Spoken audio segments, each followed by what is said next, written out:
All right, so we're very excited to be here and tell you about And What's More, which some of you have already maybe been hearing about these last few weeks. And Anne and I read this text and then read it again, and then read it again one more time. And every time it felt like we learned new things from it or realized new things from it, and we're excited by those things every time that they popped into Genesis in our heads. And one thing that we knew seemed clear was that And What's More seemed like a road trip story to us.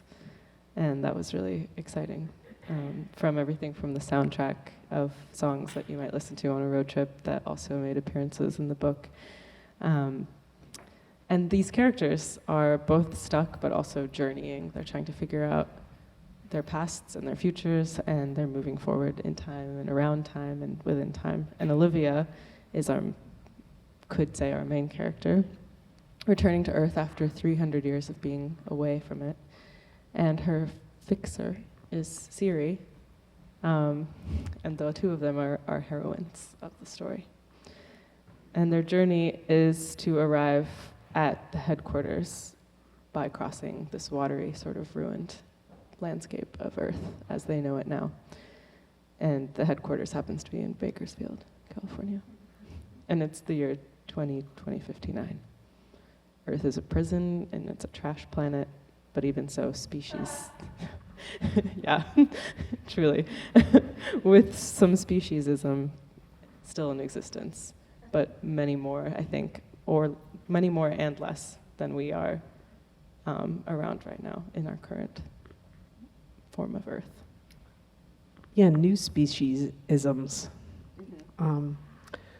So we've had the chance to live in Olivia's world a little bit. Because we've taken Claudia La Rocco's draft of this beautiful novel and recorded it as an audiobook. So it's a draft audiobook. We're learning about writing from reading aloud. We're learning how to read. We're learning about identity and character, and we've found our way to some of the book's vexing themes, particularly what is kinship in a world with autogenesis? What myths persist when death no longer does? We're going to play you 4 excerpts from what we recorded. One of the novel's themes is iteration, so we're letting ours show.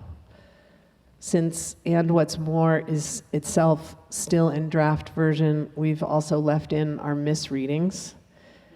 The fuck-ups reveal what we desire the text to be, what we want to be true in the text, but also the fuck-ups reveal our bodies, allergies, pneumonia, the springtime, food, teaching, a small airless sound booth in hot weather, a lot of mucus. So before the sort of straight up listening party part of this, we want to unplace you, de-sound you, metaphorically put you in the fanny pack with Phillip Greenlief's playing and Leena's video that's just gonna set us a little bit, and then we'll introduce 4 different tracks and play them.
So we'll introduce our first clip from this draft audiobook. And in this scene, we're about 30 or so pages in of arriving on planet Earth, which is both a prison and a trash planet. And Siri and Olivia have met each other, have established somewhat mutual goals of traveling together. But Olivia is still under a lot of, I guess, confused about her origin, because a long time of being in space has erased some of her memories of her previous life on Earth, and she also finds herself in a very different Earth. And there's a lot of movement, there's a lot of trying to figure out where to go, how to logistically arrange these plans, and finally they find themselves in their first sort of seated place, this first room where they are together with a third new entity named the Aphrodite. And they're there because Siri simply did a search for heartbreak, and that was the first result that came up, and that's where they went. And she says to Olivia, who questions why they're here at all, what's going on, who this is, to just try and let her help you. And one of the other reasons we picked this is because we come to realize Siri's omniscience also, which is something we're somewhat familiar with right now, but I think has been transformed into a more emotional omniscience, a kind of emotional capacity of this new AI, which is beyond the device that we might know a Siri or a version of now, and instead a companion of sorts, someone who's guiding Olivia through this new Earth that she isn't familiar with. And the Aphrodite, being the third character with them now, goes into her renditions of how she maybe is trying to heal herself from a form of heartbreak that is this form of endless repeat. Endless repeat is the thing. And how, as a goddess entity who is in many ways considered mythologically perfect, she still finds herself like phoenix-like, breaking down, dissolving, rising up again, but finding no way to improve, no way to become further perfected, and sort of the entrapment of this process of dissolving and coming back again as still the world's most perfect, most beautiful Aphrodite with the fine ass, as she calls herself.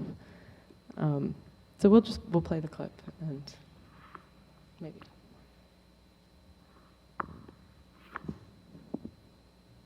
Feeling now. The American composer Alvin Lucier. In 1969, the American composer Alvin Lucier created I Am Sitting in a Room, a work for voice and electromagnetic tape. Do you know it? The Aphrodite's beautiful eyes were perhaps a bit blearier than when Olivia and Siri had first arrived. Olivia made a helpless gesture. I am sitting in a room different from the one you are in now.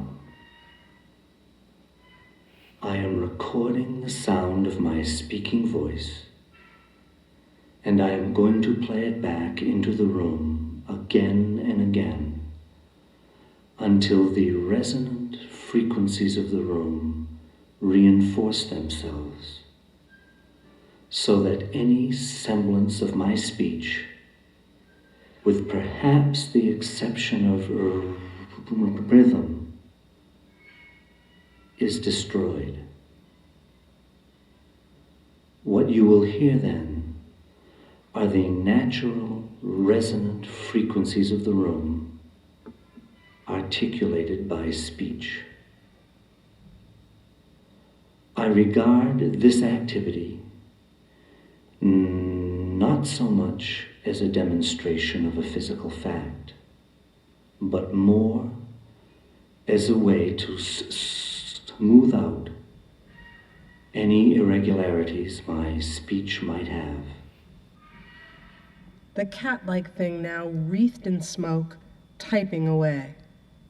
Lucier had a stutter. By making a copy of his voice, he might control nature, perfect it. Imagine a woman sitting in a room, the same one you are in now.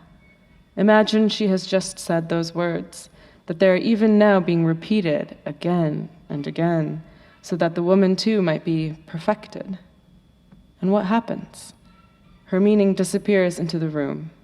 We move into the frequencies. We move with them, we who are around her. But she is bound by them, a woman apart. She is sitting very still now. She cannot think of anything else to say. What else might she say? Another tequila bottle hit the carpet. The Aphrodite sighed. When she resumed talking, her words came less languidly.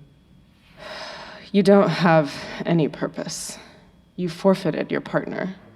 Olivia let out a low, barking laugh. I rather thought I played the hand I was dealt. And your children, you thought there would be time to explain it all to them. You did not anticipate that their deaths would occur centuries before your return. Though perhaps, if you were honest with yourself, you did not want to face them. That's part of what makes this so hard, the shame you are feeling now. Olivia stared into the beautiful, unblinking eyes. What are you? I am the Aphrodite. I was created for this amusement park. At first, I was only an algorithm, but the algorithm outlived its makers. Oh. At first, I was only an algorithm, but the algorithm outlived its makers. Certain modifications have been made.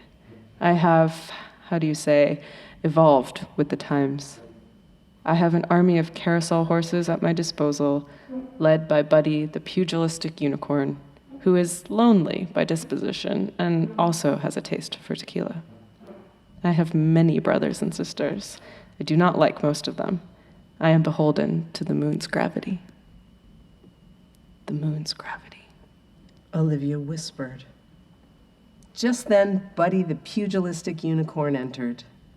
Its spiraling horn had a metallic sheen several shades darker than its silvery white coat. Look alive. It said, rather gleefully, narrowing its shadowy blue eyes. There's trouble. Siri closed and opened her eyes. The protesters are getting closer. The protesters are always getting closer. The Aphrodite said, her voice full of boredom. Imagine the perfection of this voice, Olivia, when it exists as a copy of a copy of a copy. Thunk. Another tequila bottle. But when her voice is gone, when it has dissolved into the universe, become utterly itself, what remains of this woman? Sighing, the Aphrodite heaved herself onto the back of the unicorn, which had positioned itself as one accustomed to the maneuver. If a perfect facsimile of someone's idea of womanhood could be said to heave, the cat-like thing leapt up behind the Aphrodite, who twined one arm through Buddy's dazzlingly glittery mane, speaking her final words as the trio departed the pavilion. I will tell you what. She becomes her own ghost. Olivia stayed where she was. What will happen now? And I know that I conjugated that verb wrong, but fuck it. I'm doing it. Olivia stayed where she was. What will happen now? She whispered. Siri closed her eyes, opened them. They will go into the ocean, followed by the carousel horses. The Aphrodite will dissolve and wish, as always, not to be reborn. Her wish will not be granted.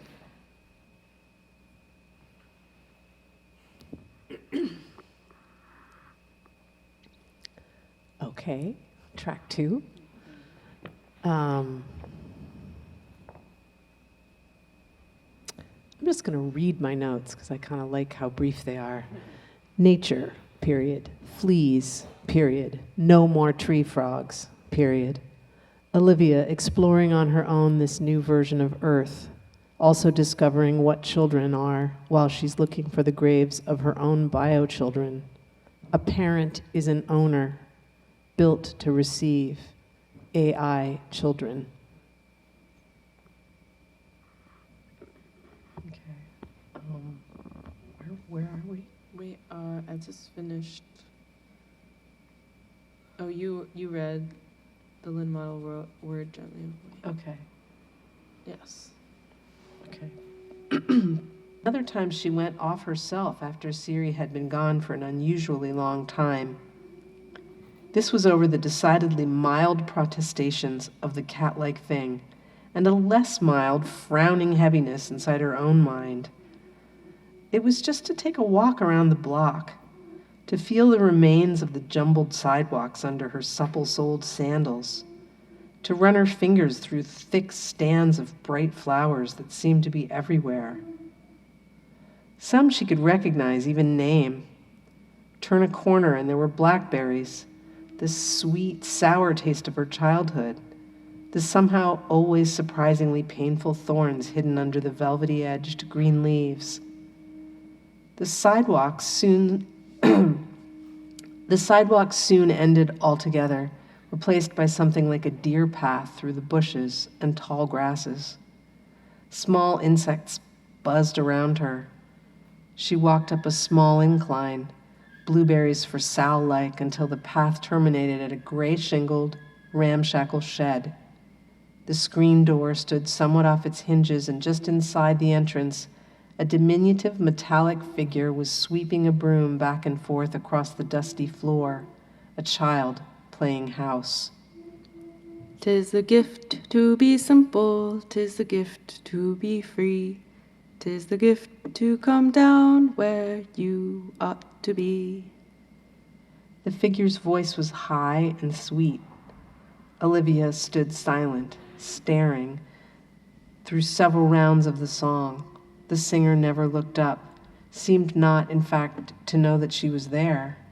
To bow and to bend, we shan't be ashamed. She was startled finally by Siri's hand, gentle but firm, on her elbow. Hard to look away from this little creature singing to and for no one. Olivia turned and walked down the hill and back around the corner, not bothering to wipe away her tears. What did it matter? What is she? Should we stop? Yeah, maybe. Yeah, I think what gets confusing for me too is like, sometimes it seems so serious.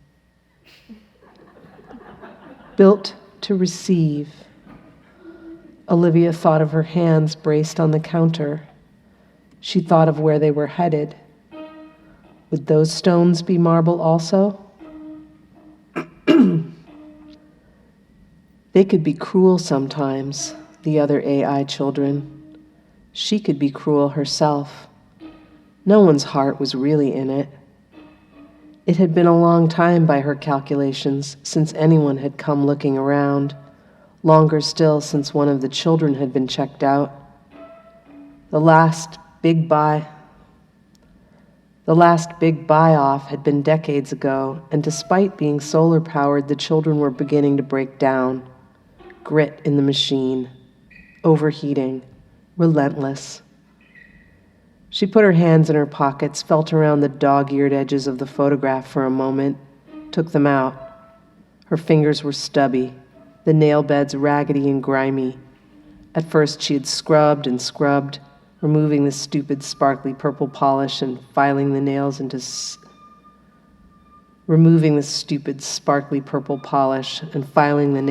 neat square ends.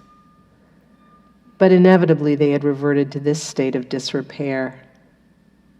That had been a long time ago anyway. Now at least the rest of her matched. She ran her tongue along the cracked bottom lip, worrying at a new fissure. The wind managed to be at once ceaseless and fitful. The industrial windmills turned and stopped and turned, and the chickens scratched around beneath the eucalyptus bushes, as usual. Everything was crawling with fleas. It would be better to be abandoned in water. At least there would be fish to look at you while you waited for something that never came. Some of the AI ran up and down the long line of the fence, laughing and screaming, "Marco, Polo." There was one feeling, a feeling of feeling everything that went away as soon as she tried to get close to it. There was one feeling, a feeling of feeling everything that went away as soon as she tried to get close to it. The owner's husband was losing his mind. He kept trying to adopt the children. Each night she got into her sleeping bag and waited for the tree frogs that never came. She remembered their small little bodies from the time before, stretchy like rubber. Sometimes the owner's husband came outside. Sometimes he lay down close to the children. Anything that was useless, she wanted it so badly. A velvet ribbon she might fasten into a bow, a raggedy length of satin cloth. There was nothing on TV, endless repeats of Cheers and Chips and Star Trek. There was the memory of pain and the taste of blood and nothing she could feel. A rough thumb moving softly against her cheek. The owner worried over the newly painted succulent.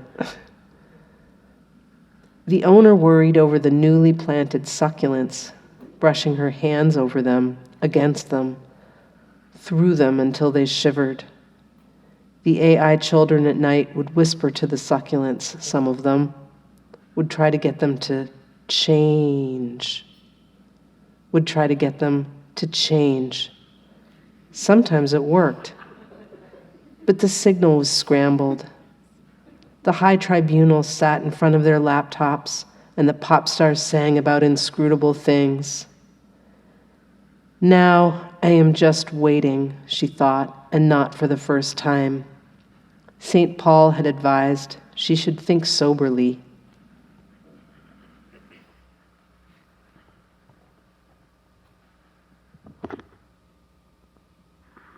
All right. So in this third track, since it was sometimes hard to tell when it was serious, this one felt like a comedic relief, a period of comedic relief. A lot of physical humor, a lot of body gymnastics, climbing in and out of pods and of spaces and of fanny packs and on and off Ihu, the creatures that they traveled with. About attention and paying attention and believing in things and mythology and turning people to stone, or maybe they just want to be stone and you didn't turn them into anything. And a lot of, wait, we need to finish our drink first before we do anything.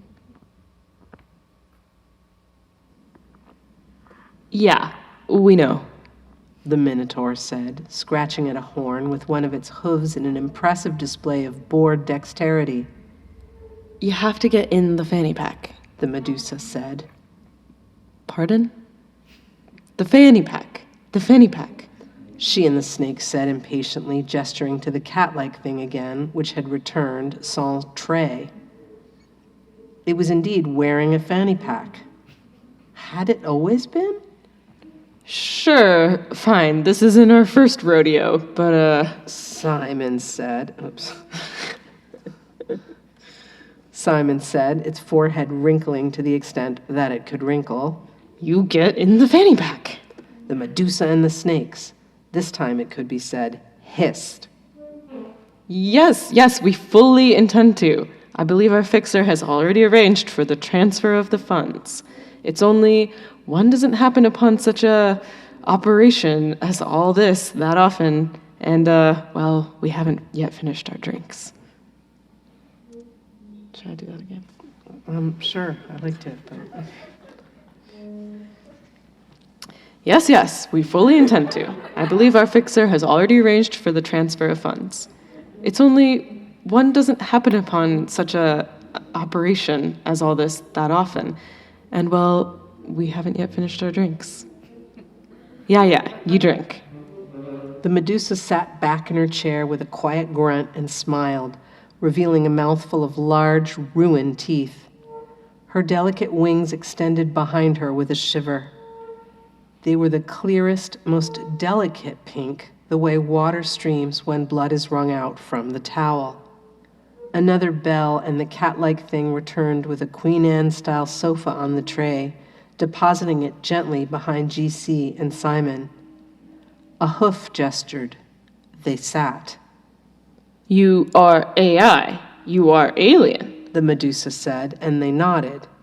We are something that was once AI, somebody's idea of a joke. Wait, I'm gonna do that again. Okay. Also- You're gonna snort too Yeah, I when was the gonna- Minotaur snorts.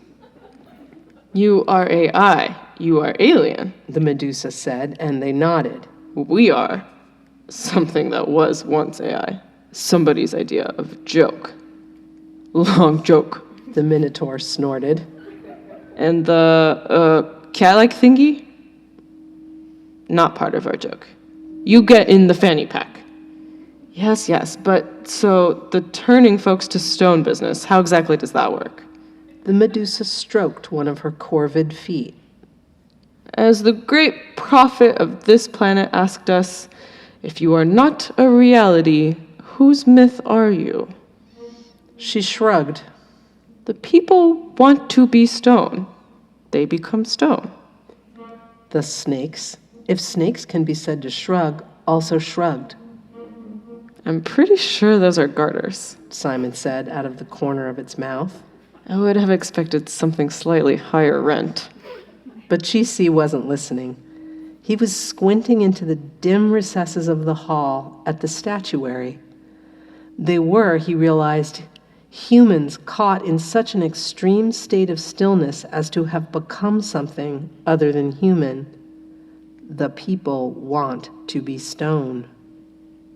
Belief systems, yes. And is it the same with the fanny pack operation? You get in the fanny pack, no belief.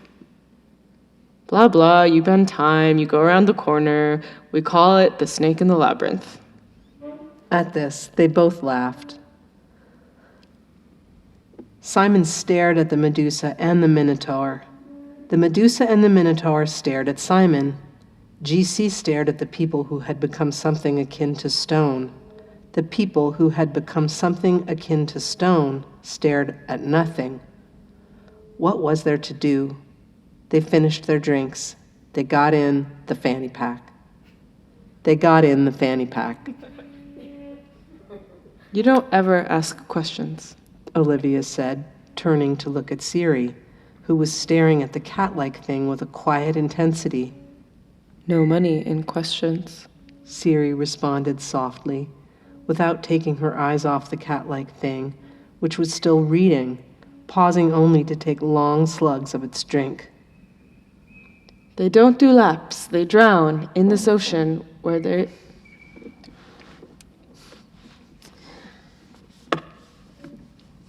They don't do laps. They drown in this ocean where there is no sea. We hang them in the rear thrusters, their parts flapping in what passes for wind. So many ways to skin a man, you wouldn't believe. So many ways to store his soul. For the most part, it keeps. Me, I made my shape yesterday.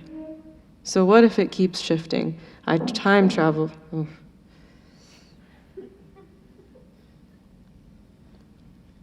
They don't do laps. They drown in this ocean where there is no sea. We hang them from the rear thrusters, their parts flapping in what passes for wind. So many ways to skin a man, you wouldn't believe. So many ways to store his soul. For the most part, it keeps. Me, I made my shape yesterday. So what if it keeps shifting? I time travel the way you assholes sleep. I've got a hustler spirit, straight up Grecian. Saved up my karma for centuries just to quick-step you. That's how we do it in outer space. We don't play for keeps. We don't sow. We don't reap. We take our land grabs neat. Olivia had lost track of the plot. She waited for Siri's eyes to move. She watched the chunks of hail melt slowly into dark stains on the tile and cement patio. After a while, she pressed herself up from her chaise lounge and ascended the curving staircase. The silvery robot was still waiting at the top. Would you like to see your room now? She nodded and was guided through the opulent lobby toward a little silver pod, gesture of the spidery fingers. She slid in and was soon floating up, staring into the light-streaked darkness above. Please pardon our appearance while renovations are underway. a voice inside of the pod said. We are happy to offer an array of recreational drugs, full and micro doses available. Press 1 for a complete menu. We are happy to offer an array of tours. Press 2 for a complete menu. There didn't appear to be any numbers one could press. We have reached our destination. Olivia sat up. The pod was hovering just outside one of the balconies she had... Olivia sat up. The pod was hovering just outside one of the balconies she had been looking at. Olivia sat up. The pod was hovering just outside one of the balconies she had been looking up at earlier. She swung her legs over the pod's rim and realized there was nothing underneath. We find that many of our guests prefer to climb over the balconies themselves.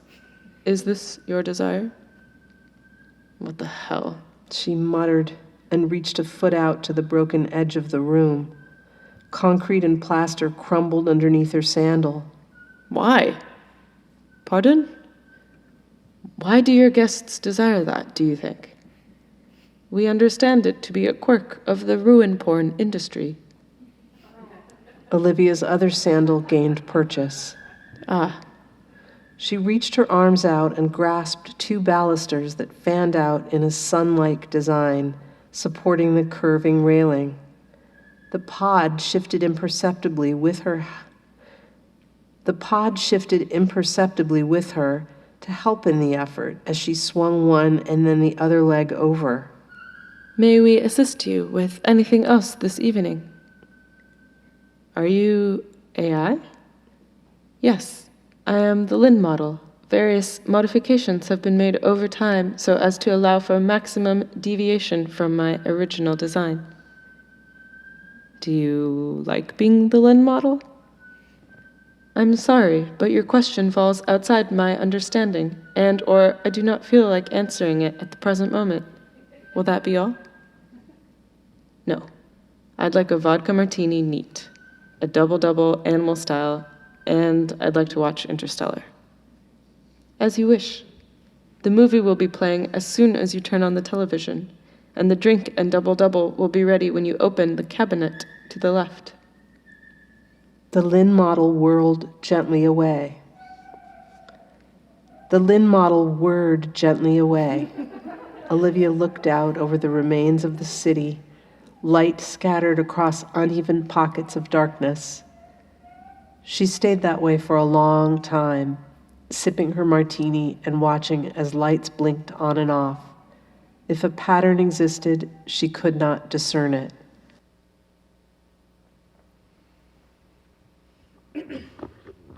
Well, that was a funny part, but there are many, many funny parts. The last track we chose to play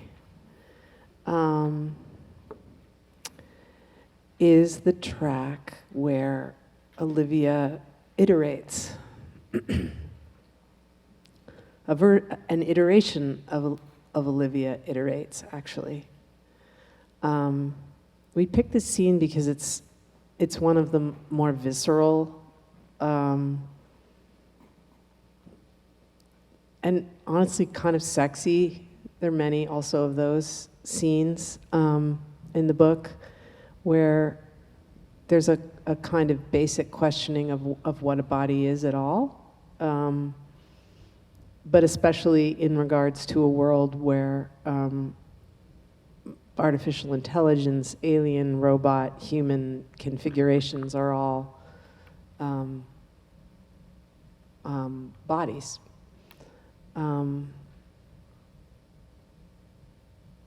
So I'm wondering whether when we finish playing this, which is just like maybe a 5-minute track, Claudia would be willing to come join us here if people... will you? Okay. All right. That's what we'll do when this last track is done. Here we are, one big, happy family. Ten drawled in what was clearly a canned entrance speech. The cat-like thing hissed. 9 10 drawled in what was clearly a canned entrance speech. The cat-like thing hissed. 9 groaned low and deep in her throat, and the rest of the Olivias, all save the original, who stayed as she was, sprang into action. Get out the low table and the tarp. It's messy. The tarp was barely in place before 9, naked now and bracing herself on hands and knees, let out a ragged, guttural moan. The cleft between her buttocks deepened and stretched as if she was halving. She pressed one hand low on her swollen abdomen. Bless you.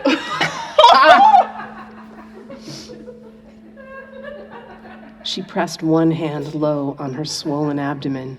Olivia, I'm here.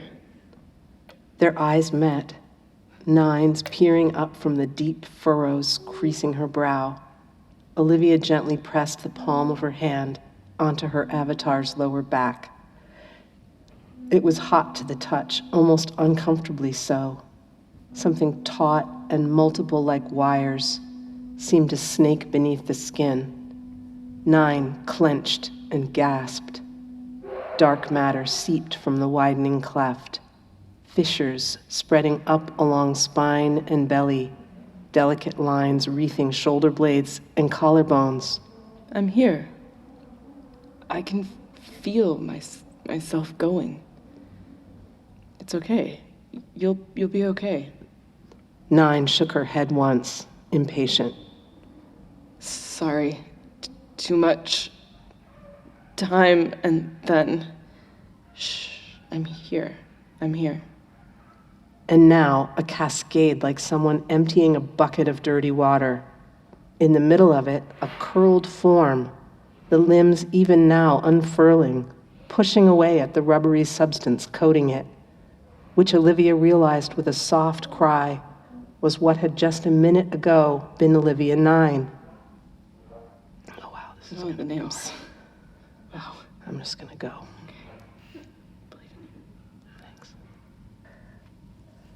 Sometimes the AI child would say to herself a list of the finalists and semifinalists for asteroid 1999 RQ-36. On especially bad nights, she would repeat these names in a barely audible chant until one ran into the next and they lost all specificity. Then she would begin again. Nabu, Moonin, Kronos, Ragnarok, Polymathia, Nirti, Erebus, Succulus, Kal-El, Huitzi, Lopoch, Tili, Tefnut, Atheon, Alvis, Dagda, Mondvi, Kali, Haldor, Capri, Apis, Ether, Keku, Geb, Voldemort, Narada, Nefer, Hadro, Althoth, Asterion, Nataraj, Koket, Sacagawea, Arion, Antioch, Inyan, Rama, Shipe, Totec.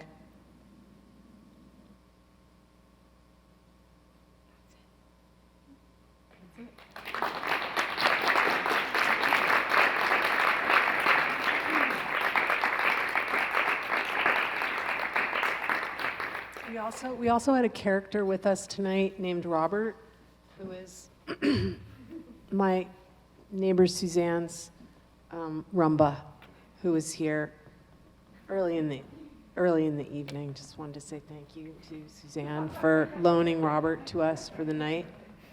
Our Abandoned AI, yeah. And thank you, Phillip, for accompanying us.